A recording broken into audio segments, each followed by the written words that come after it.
Well, hello everyone, and welcome into our QSR Industry Roundtable. I'm Tyler Kern. Thanks so much for joining me today. Now, to say that it has been a turbulent 12 months for the restaurant industry is probably putting it pretty mildly, with COVID-19 being a dominant topic and forcing an industry-wide shift in strategy and focus.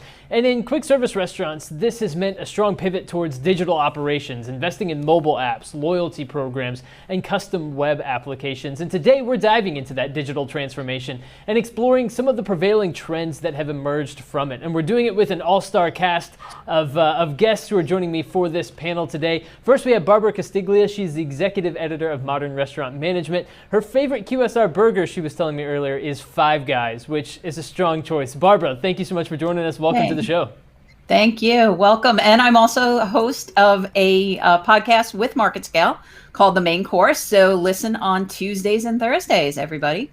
That is a great plug. How did I forget to plug my own my own outlet?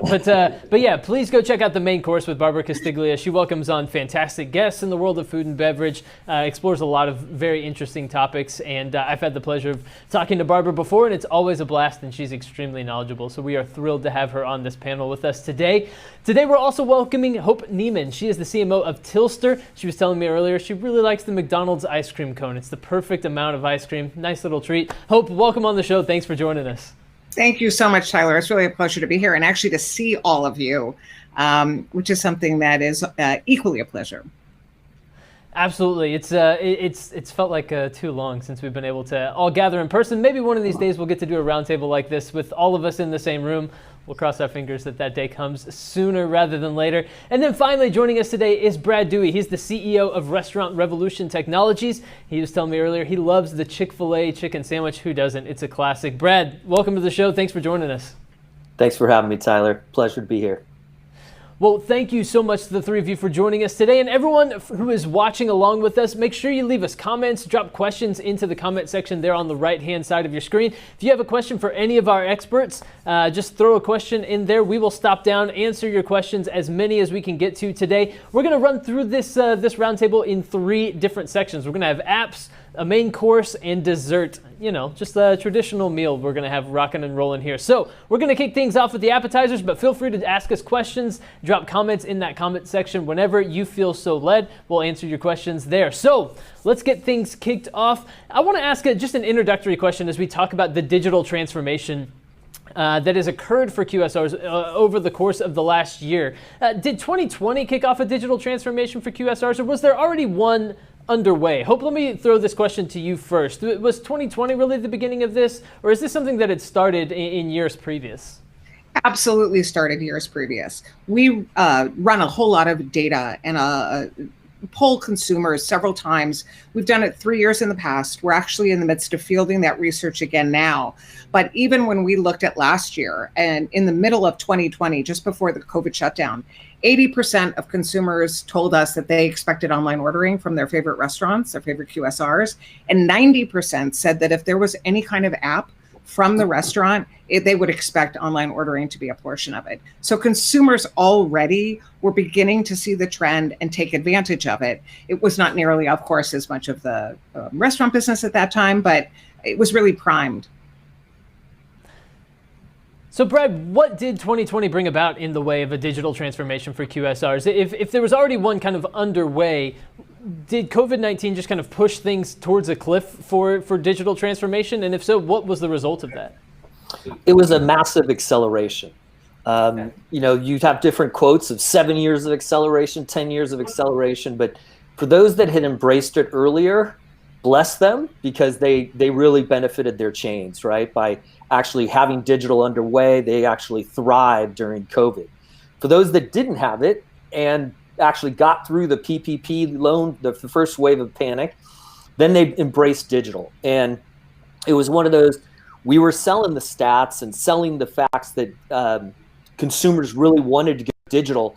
But I think COVID was really the eye opener that said, it's a requirement to have digital ordering. And you saw that really just accelerate. And so for those that had it, they've thrived and they've added other components to it, which we'll talk about today. For those that don't have it, we actually encourage them to get it, obviously. It's one of these things, though, when you look at our industry, It's still very early. And in other industries, it's already gone through a massive transformation. But even though off-premise is over 50% before COVID, only a fraction, less than 5% was digital. So if you don't have it, now's the time. Embrace it. We'll give you some tips today on what to do, but it's definitely a requirement from consumers. That's a great point, Brad. And Barbara, I wonder, did brands who were already investing in their digital strategies have a head start March of 2020 once things started to shut down? Did they have a head start or a significant leg up over the last year over companies who have been trying to kind of figure things out as they go? Most definitely. They, had the pulse on what was going on already, and they were more prepared to do, the pivot, and had the tech savvy and had it in place so that they could make all of those changes to add contactless, to add curbside pickup, to make these things easier for the consumer. So they definitely had a head start. And the people who were playing catch up, are now, maybe they put in, more plugins. Now they have to kind of reevaluate their own tech future and take a look at it and see, how are we going to, what is our company in the future? What is our digital company? Because everything is going to be digital and omni-channel for the experience for people. Yeah, omnichannel is a great way of putting it, and we mentioned earlier, a web, experience in that realm, a mobile application, just a way of driving loyalty through a mobile app, having just different ways to interact with the brand.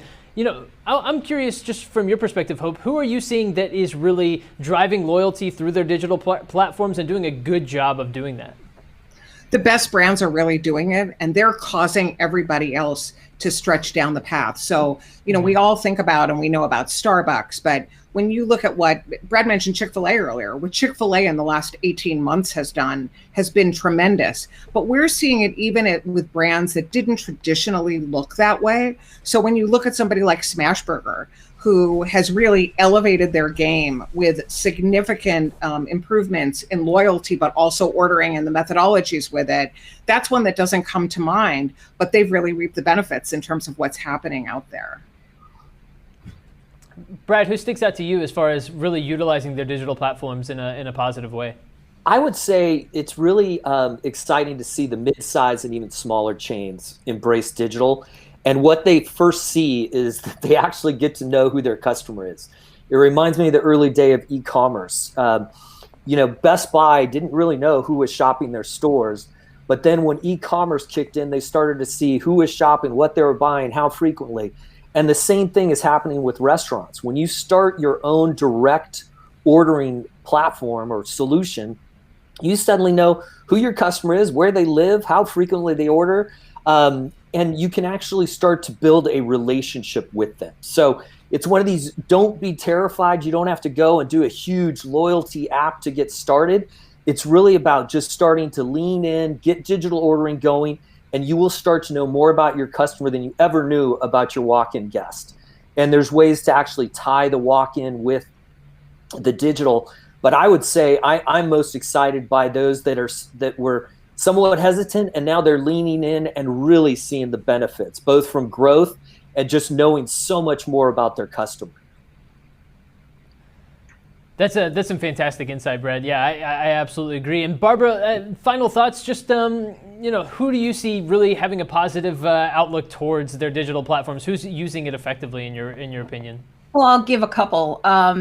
Nathan's, which is not just doing a lot on their digital, but they have made a tremendous tech investment. They're also doing a lot with franchising, and Ghost Kitchen, they're involved in that, and e-commerce. So it's kind of, again, that omni-channel experience, kind of not just being digital or loyalty. And the key to the new loyalty, I would guess, is the personalization that the data allows you to get. How many times you get coupons and you're like, oh, it's not for me. But if I get a coupon for something I'm actually going to purchase, then I'm going to go there and I'm going to be loyal because they know me. And it's the loyalty that's creating that relationship.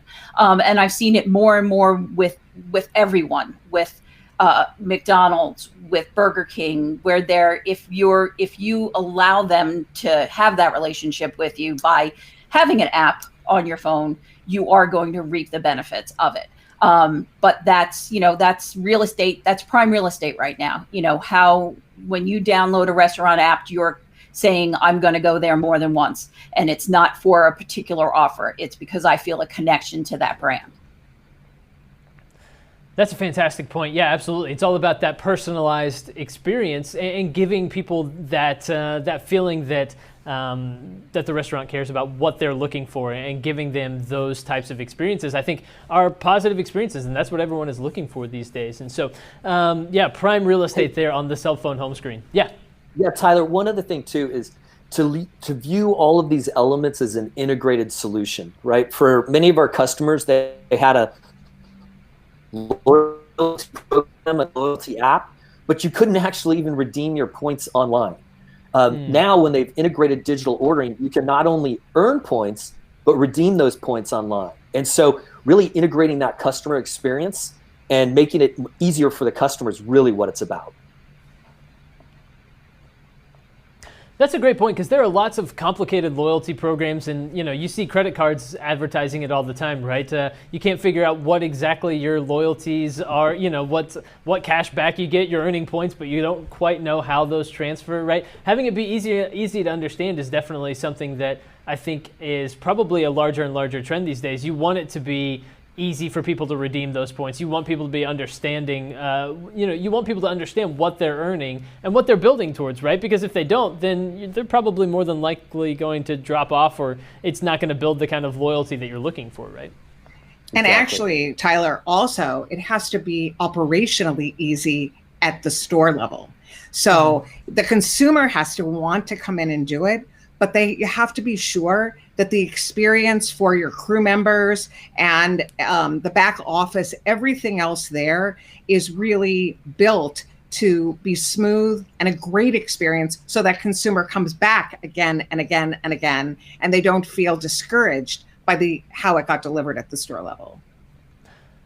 That's a good point, because when it comes to Starbucks and Chick-fil-A, who are two places where I think I'm probably the most engaged in their loyalty programs, it's very easy to just walk up and scan your phone and earn those loyalty points, or to redeem them in that way. And the last thing that I want to be when I go to a restaurant like that is to feel like I'm a burden to the people who are at the checkout counter or something like that. And so the fact that it is so easy to earn those points and then redeem them is a selling point when it comes to their loyalty programs for me.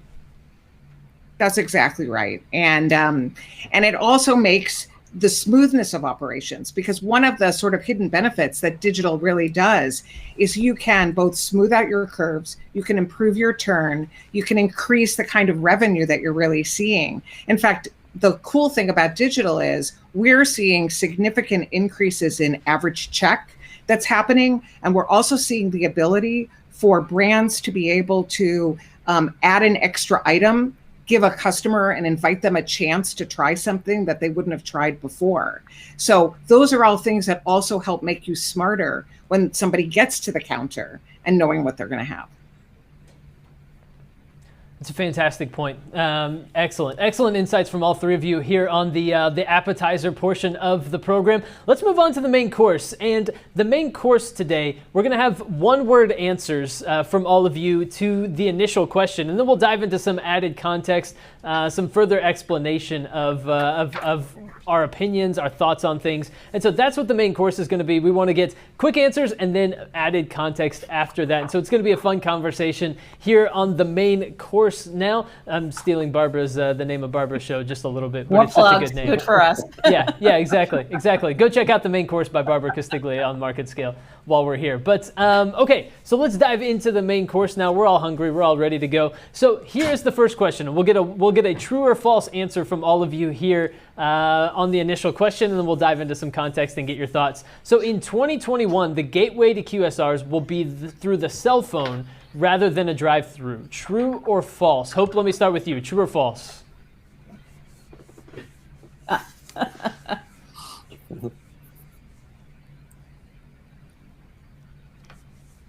Hope. Ooh. All right.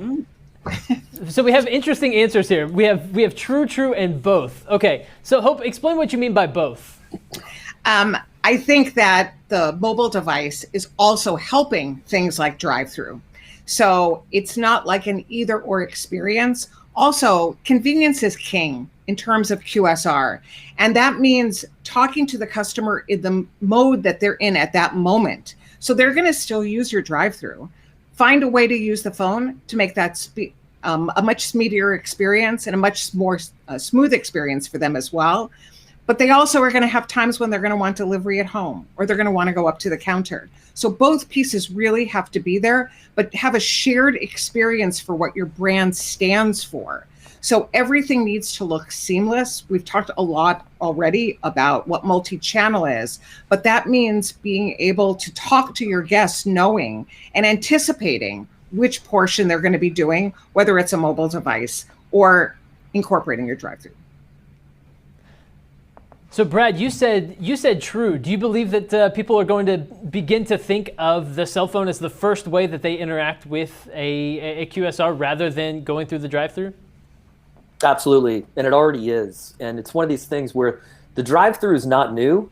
I remember as a kid how excited I was when you could drive through and get quick food and quick service, and the drive-through was pretty interesting. But I'm no longer a kid, and the big driver and transformational element of most industries has been the mobile web.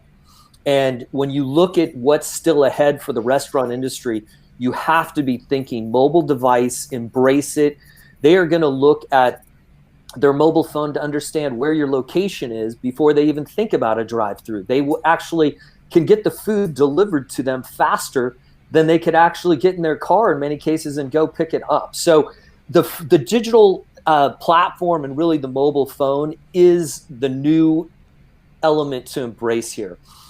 Yes, drive-through is important, and you see a lot of the new designs where there's multiple drive-through lanes. Use your mobile phone to make that process easier, as Hope mentioned. But if you have not fully embraced the mobile phone, please, the one takeaway, it's here, it's a big deal, and it's going to be even bigger. When I was at T-Mobile, we would share all these stats of mobile web. And this was 7 years ago. We talk about the fact that people stare and look at their phone 150 times a day. Now that is a way low estimate of how much time people spend on their phone. Music's on demand, videos on demand, entertainment's on demand, food's on demand. So embrace the mobile web. That's a great point. Now, according to a study by Blue Dot, 85% of respondents said they plan to keep mobile apps for restaurants and food once the pandemic subsides. And so I think people are pretty committed to that mobile way of life. Barbara, you said true as well. What makes you say true? Well, it was definitely in place prior to the pandemic, and that's only exacerbated. We live on our phones, and the restaurant's digital presence was their first welcome to a guest. So they have to really pay attention to what is out there and what they're putting out there. And it definitely is the convenience, the contactless. It's where your guests are right now. That's where you're meeting them, where you're engaging with them. So it's before they get to the drive-through. And yeah, I mean, the drive-throughs have had a tremendous resurgence. We expect that to continue. Designs will change. As Brad, I can echo everything Brad was talking about because that's all right on point. And we'll see more drive-throughs because people want that convenience. They want that immediacy, but they're going to do it on the phone first. So I guess in a way, Hope is right because it is both, because it's the one leads into the other. That's a great point. That is a fantastic point. And it kind of dovetails into our next question. Our next question for our panelists here. It's another true or false. The value of having a dining room for QSRs has significantly diminished due to COVID-19. Do you feel like that's true or is it false? Oh, we have Brad with his answer. Oh, we are unanimous across the board. Everyone going with true. No one's going to argue false. Okay, so Hope, let me start off with you. You say it is true that the value of having a dining room has significantly diminished due to COVID-19. Do you feel like there's ever a day when people will go back into dining rooms in the way that they did for QSRs pre-pandemic? So I said it was kind of true. I think there's going to be a big resurgence when things open up a little bit more, because initially people just want to get out of their home. But I think that the experience really is going to change. I think that mobile, we're seeing it already, bring to table technologies, payment technologies, other elements, even when you're sitting in a dining room, have been transformed as a result of the pandemic. But the idea of hospitality, that's one of the things that really is a hallmark of a brand. And so to be able to use your people to welcome them, to have other experiences with it, are making a restaurant experience, particularly a QSR experience, even better and warmer. They have the opportunity to do that, doing things like using data and using digital to bring those two worlds together. That's fascinating. So Hope is talking a little bit more about utilizing technology in that maybe dining room space a little bit more. Brad, you also answered true. Why do you think that that the value of having a dining room is significantly diminished? In a digital world, brick and mortar is less important. And if you look back in college, I had the benefit of working for the Domino's Pizza organization. And at the time, they had kind of what they thought was a crazy model, right? Delivery only, no dining room, and then they've since leaned in on digital. They're now the biggest pizza chain in the world. So if you look at that, you have to take your learnings from e-commerce, and many of the traditional retailers that were basically groomed in an organization always thought about a big box. And the minute they actually got themselves out of the big box thinking and thought digitally, that's when their brands have accelerated. So when Best Buy, for example, made the shift of saying, we're not going to invest in digital, we're going to open another big box. When they invested in digital, things took off. They realized they could change their merchandising in a matter of minutes rather than months to change your point of sale displays. They could change pricing instantly. They knew who their customer was. They could remarket to them. So if you look at the restaurant industry, whether it is sit-down locations that used to pay for top Class A real estate to be next to the big office buildings, or to buy that premium location on the busy corner, people's lives are changing. They're working from home that's going to last. And instead of thinking of the physical location, think of your digital door. You can expand it. You can accommodate demand. People are actually acting as their own waiter or waitress when they enter their ordering. It's true automation. So think about how you can actually invest more in the digital realm, less in bricks and mortar, and make your brand accessible and alive and convenient for consumers. That's where I think you'll see much less importance on a dining room, and you're already seeing it. Ghost kitchens, virtual brands, those are ones that have minimal or no bricks involved. So you really have to think less about the dining room and history and more about digital and the future. Fantastic stuff, Brad. Barbara, you also answered true, so you made it unanimous here. Tell us a little bit about your thoughts about the dining room setting and its future when it comes to QSRs. Well, I'd say over the past year, I do drive-by surveys of all the QSRs that are on my commute, and there's a lot of them. I live in a very highly populated area where people go out to restaurants. And I noticed that there were hardly any people dining in. They were on the drive-through. Maybe there were some people, taking out in the front counter, but nobody was sitting there and eating. So that's kind of cut off that experience aspect of the QSR. But there were certain experience aspects of a QSR that kept people in their seats more. A McDonald's that had things for kids to play in. I think what we're going to come up with this pent-up demand when people start being able to go out is the QSRs are going to be competing with the local restaurants for experience, and who's going to deliver, because that's what we want. We want that socialization, and where the QSRs can kind of compete on that level is the availability of the data that they have at their hands, and that they can personalize the visit to that consumer, and that's the experience that they have. And everything, what Hope was talking about, the seamless integration of the technology is what elevates the hospitality level and enables all of the QSRs to provide better service. And that's what gets people back in over and over. We have T. Foley asking a question here in the comment section. I think it's really applicable to what you're saying. Do you feel like as a result, we'll then see QSRs experimenting with smaller footprints, not having to put as much of an emphasis on the dining room setting, maybe, make the footprint a little bit smaller and reduce some operating costs that way, that sort of thing? Do you think that might be a trend moving forward as a result? I think it absolutely is going to be a trend. And I think, again, using the technology, we've seen this, for example, in Europe. We have a lot of stores outside the US where kiosks are very important. It's a much easier experience to order. You don't need somebody at the counter to take advantage. Brad mentioned earlier about being your own waiter or waitress. It's also, people like having the experience of crafting their own meal, of looking at what their choices are without standing with the pressure of standing at the counter, but they still want to be able to be sitting down, having that hospitality, but there's less of it.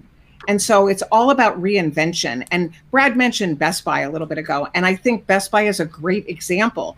Best Buy was a traditional retailer. They resisted e-commerce. They then switched a lot to e-commerce, but they realized that there's a lot to also having a store environment. There are things where you want to be able to touch and feel and see something, ask better questions. It's not as much as it used to be. So they've scaled back what those footprints are, and they've incorporated the use of technology together with the equivalent of click and collect and all the other pieces that go along with it. So I think it's a great model, and I think that restaurants really have to get very creative on what that space is used for and how to find a reason to bring guests back, but also take advantage of what they most want to use. We've mentioned ghost kitchens a couple of times here on the program already, and Brandon chimes in the comment section and asks, ghost kitchens really exploded last year. Will we see this trend continue in 2021? Barbara, do you think we're going to see more ghost kitchens, more virtual type, virtual definitely. concepts? I mean, it is the hot topic. And it's, we're seeing, a great example is White Castle started a ghost kitchen in Florida, and it was overrun so they had to scale back. I think any brand that can see the benefits of it and the economics make sense. Virtual brands, come on. I mean, you can start your own brands. Hey, let's all start a brand. I make cookies. You want to have, make a brand, and they could be, timely. It's almost like a virtual kitchen or a virtual brand could be a new LTO in a way. So they're definitely, the hot ticket item right now. Will that continue? Will all of them be economically viable into the future? I think the trend was accelerated by 2020. And it's one of those things where we'll see how it plays out. It may be a matter of some of the bigger players will take over some of the other players, or some of the people who just do it better will win out. We'll see. But it's definitely a topic that created a lot of excitement in 2020 when was like a bright spot when there was a lot of dismal news going on. So, Hope, I think all of us would agree that ghost kitchens and virtual concepts and virtual brands are a big trend that will continue moving forward. But I want to ask what the challenges are. Are there any downsides, or are there any challenges people should be aware of? Because it seems like all the news about ghost kitchens seems to be pretty rosy, right? We have the White Castle example and others. Are there any downsides? Are there any challenges that people should be aware of in this area?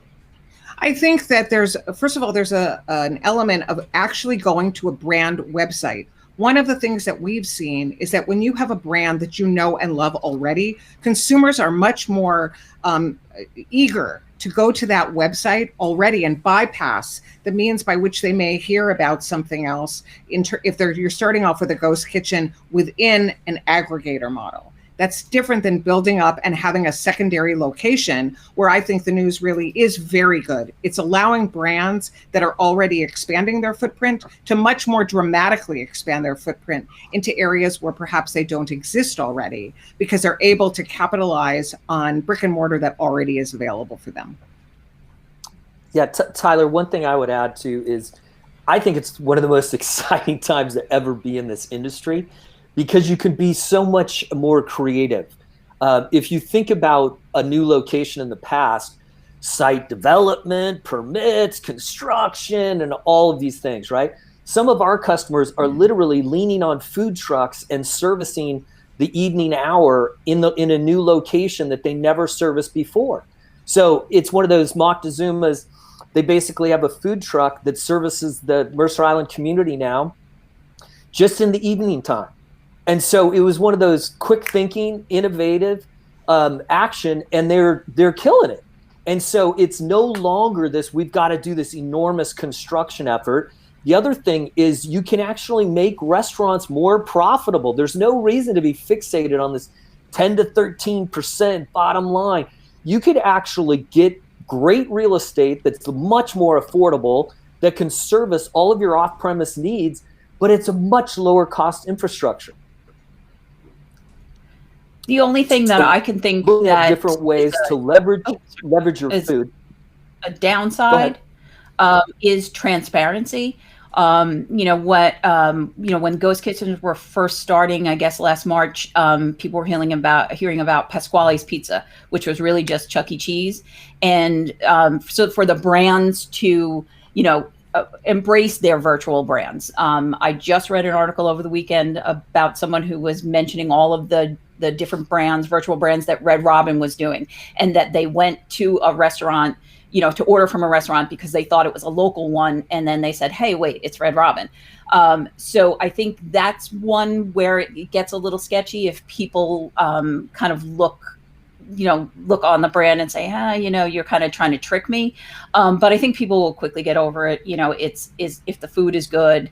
And there's, the novelty of the ghost kitchens and the virtual brands and the excitement of it. It's almost like like it's creating, something, the buzz, particularly with social media and all of that, some of these brands are creating, that people are just going to go for that newness. And, particularly in a time where, they're not going out, they want something that's kind of exciting and fun and new. Well, it feels like we can't talk about ghost kitchens and delivery and the way that has grown without bringing up some of the questions around third-party delivery apps and third-party delivery services. So this is another true or false question. I'm going to throw you a curveball. Third-party delivery services are a net positive for QSR brands. True or false?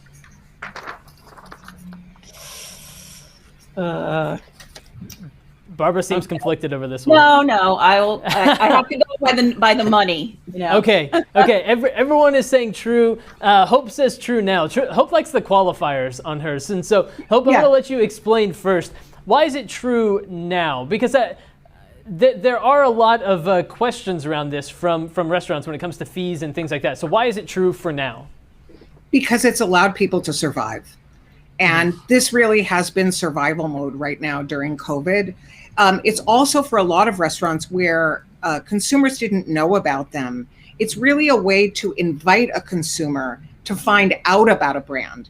And so one of the things that we see, and most of our customers work with both the third-party aggregators as well as having their own website. It's kind of like the equivalent of when you used to drive down the street and you didn't know what you felt like, and you kind of looked around at what was available. That's really what a third-party aggregator is. It's inviting that idea of trial. But when you know and love a brand, that's what you need to do to try and transition your customer over to want to come back to you and to take advantage of all the great things that digital has to offer. But these third-party delivery services are spending a fortune as they're trying to make land grabs. There's a great opportunity to elevate your own brand and take advantage of all of the money that they're spending, all of the promotions that they're putting into their brands right now, especially at a time that we really are in survival mode.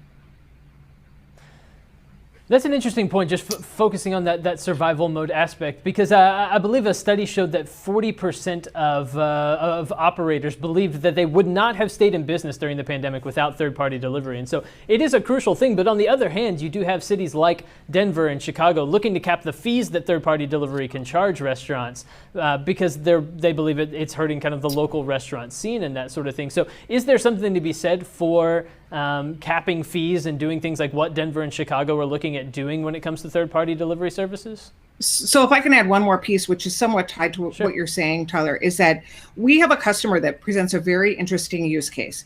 This customer was already doing a responsive website where they had ordering. It was a very small portion of their business. They added a mobile app that did this. And they then added a significant number, 3 of the third-party delivery services. What we found is it did not cut their, in fact, their trajectory continued at an even higher rate. Yes, thanks to COVID. On their own established sites, it was all incremental business.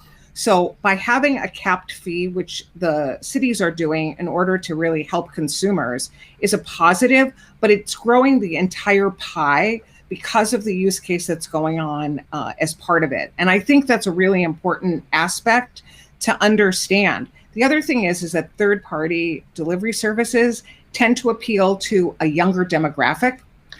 Older demographics are very much more leery of the increased costs that go along with it, and they would much prefer the brands that they feel really well established about.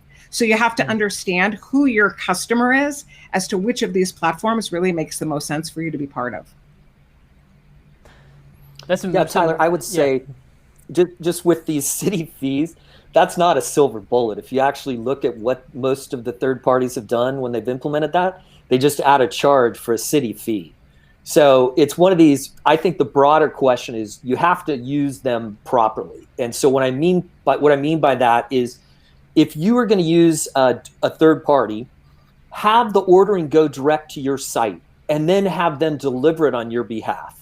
It's a way that you own the customer, you get the customer data, your end guest gets the convenience of delivery, and DoorDash is happy with it. And Uber's now moving into this space. The other thing, similar to what Hope mentioned, we sometimes explain, view the marketplaces as marketing. It's a way to show that you are in that space and that you have delivery, but then you can actually educate the guests that you can order direct instead of through the third party. And by the way, it's probably going to be 30 to 40% cheaper for you because most of the marketplace chains now actually just up price their items. So go direct, you can have a better relationship, you get your loyalty points, and it's actually better for the restaurant. So it's really, you got to use them properly. Barbara, give us your thoughts on third-party delivery. Well, I mean, I think there's been a lot of press that the third-party deliveries are, kind of like the big bad wolf in all of this. But it is a matter, I think, of a little bit of both what Hope and what Brad were just talking about, where you have to use them to the best of your abilities, and they are a great marketing tool to let you know what's out there. As Hope pointed out, if people aren't driving around to see what's there, the drive is on the phone on a DoorDash and scrolling down. That's the new driving by. And what Brad was talking about is, yes, using the third party to, as the marketing, but you keep hold of your data, because that's always going to be what's the most important thing, is getting the data from your customer, because without that, you don't have any other way of engaging with them, and knowing what that data is and owning it. So it's offering only certain items, a limited menu that's available, on the third party, and also, offering loyalty and different rewards to get people to do your own online ordering or to come in. Any final thoughts on third-party delivery? And Tyler, I would say one other piece too is thinking about it in an operationally smart manner, right? Hope mentioned that a lot of people or a lot of chains, the minute COVID hit, they're like, oh my God, I got to get into third party to survive. Then they were met with 3 beeping and blinking tablets, and they had to staff 2 people just to re-enter the orders. It was an absolute nightmare. So we have solutions out there that automate all that. And so that's what I'm saying. You have to do it in an operationally smart way. So you're getting exposure to customers in the marketplace, but instead of staffing tablets and rekeying them, have it inject automatically into your point of sale. So now you get true automation. You're getting great marketing exposure. Now you can drive them to your own direct ordering. Brad, I couldn't agree with Brad more. And that's also something that we had been doing as well. But it's also allowed us to look at the data and see the differences. So when I mentioned earlier about it being younger consumers versus older, it gives you some of the visibility in terms of who's really taking advantage of that and how to really maximize to increase the overall bottom line. Also, you know how much you're spending on that. So to be able to, which in the past, many brands were reluctant to use loyalty programs or couponing. They know what they're now spending for things like third-party data, that these coupons and other elements are really just a fraction of that. They're much more open to it, and they're able to see that they're bringing guests back more often. They're retaining that loyalty factor, so their lifetime value of that consumer really is as large as possible. And that also comes right back to the data. The last point I want to make on this one too is, and Barbara touched on this earlier, it's all about trust. So many times on a third-party marketplace, by seeing prices that you know are not what you're used to or other things, consumers know that they have to be paid for, but it's still painful. And so that lack of transparency of what it is also a little bit of an interesting element that I think is making consumers much more eager to go to an individual brand website. Yeah, that's an excellent point. Just that lack of transparency and knowing that you're going through an additional layer to get to the thing that you want. Yeah, it can send you and can kind of move the consumer in that direction. I think that's an excellent point. Let's move on to our final section of the show today, the dessert portion, the portion that is oh so sweet and we all love so very, very much. And let's cast our eye a little bit more towards the future when it comes to the digital transformation that we've been discussing. What's next in the digital transformation journey for QSRs? Brad, what do you think is coming up next? What trends do you see coming down the road that may not be here fully yet, but you anticipate being something that we should be looking ahead for and that restaurants should begin preparing themselves for now? So we touched on it a bit, but I really think the next step is more automated marketing and mining the data. So, we've been talking to restaurants of the customer data is gold. The customer data is gold. And we did a customer listening survey. And one of the things that our customers told us is, can you help us now find this gold and mine this data? So part of it now is setting up local location-based marketing or doing ticklers that if someone hasn't ordered from you in 30 days, then putting special offers out. So it's really saying now that you're actually learning much more about your guest than you ever knew from their walk-in business.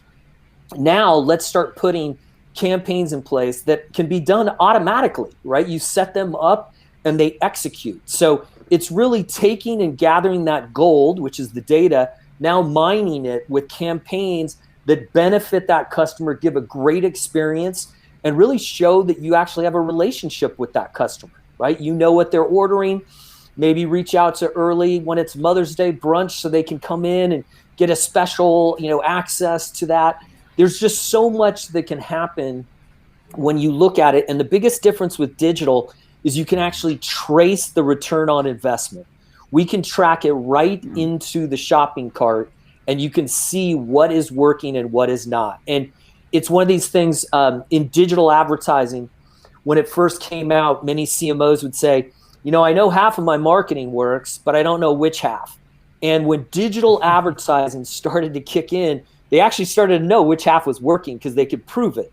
And this past year, 2020, was the first year that digital advertising surpassed 50%. So now that you have this information, mining it and turning it into great marketing campaigns is really what's next.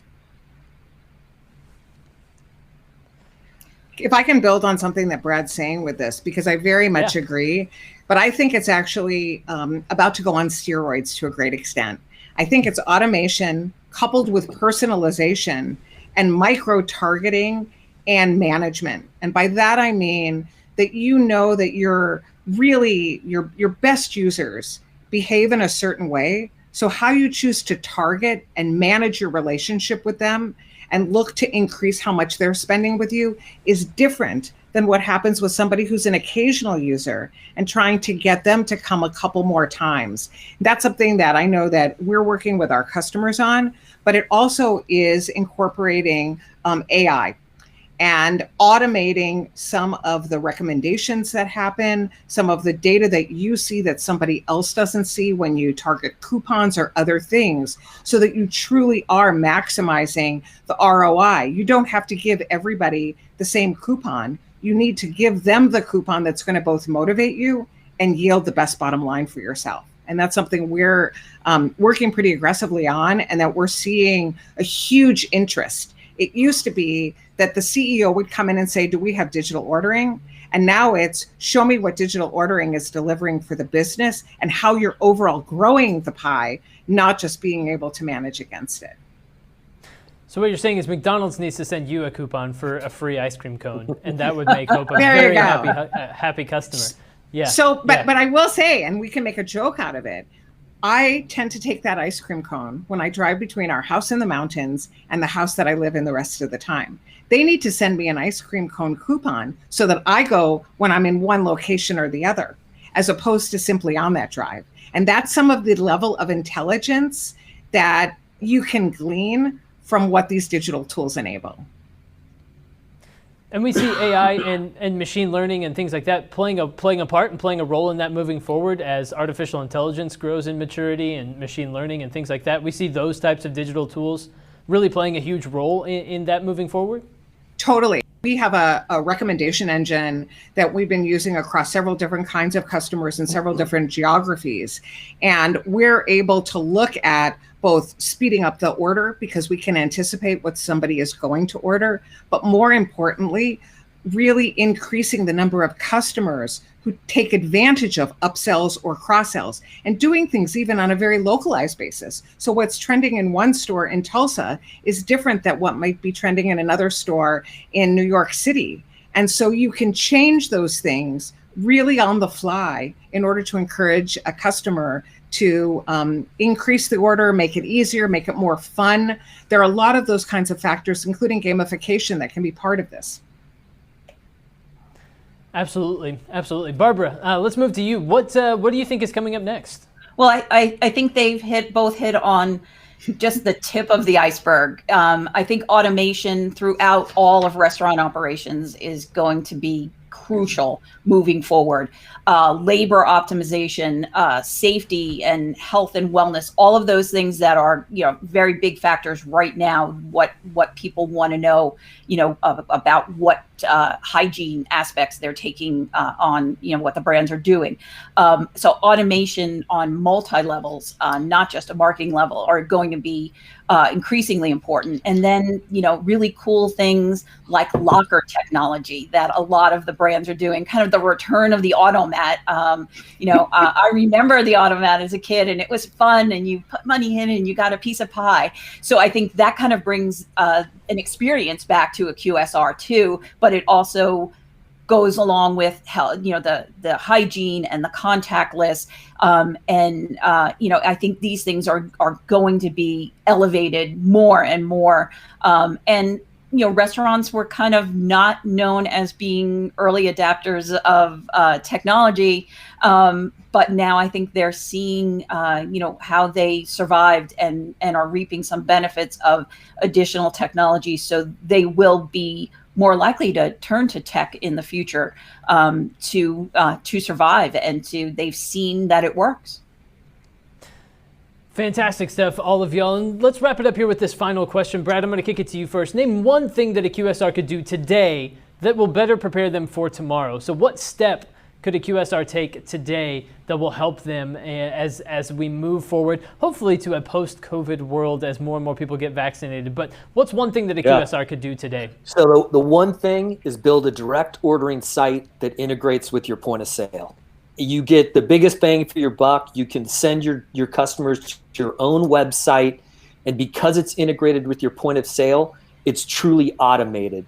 And you're now having that guest or end consumer enter their order. It's going right into the point of sale. It appears in the kitchen just like a member of the wait staff entered it. So you're getting outreach, you're giving the customer convenience, and you're bringing automation into your operation. So it's really one of these rare things where you're driving top line and saving costs on the bottom line.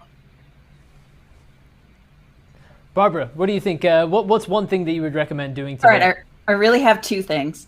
One is that omni-channel experience. You really have to pay attention to all of those things and have things in there. E-commerce, just think about it. Be innovative. We're restaurants, we're innovators. If you could do some cool and funky things that might do well on social media, go for it. And the second thing is, kind of old school. Be local. If you're a franchise, a lot of times, there's going to be this pent up demand for people to go out to restaurants. And a lot of times consumers don't think of a franchise or a QSR as being part of their local community. So do the things like, support a baseball team, do a coupon for the local schools and things, because you'll get people in and build loyalty that way as well. Fantastic stuff, Barbara. I think you're absolutely spot on, and yeah, you're fine to add one additional thing. So yeah, we'll give you the one extra. Hope, carry us home today. What's your one thing that you would recommend doing today? Well, it's tough because I agree with everything that Brad and Barbara both said. So it's tough being third. But I would actually layer on top of what they're saying is learn how to be personal. And by that, I mean, that has to do with both being local for your community, understanding your guest, meet them where they are, and have no sacred cows. It used to be that this was a pretty easy business. You made food, you sold it at a counter, and the customer hopefully came back. Question everything and continue to manage to innovation. Fantastic advice from all three of our panelists here today. Barbara Castiglia, Hope Neiman, and Brad Dewey. All three of you, thank you so much for joining us here on our QSR Industry Roundtable and sharing your insight and expertise today. I very much appreciate it, and I hope you enjoyed it. Very much. Thank you so much.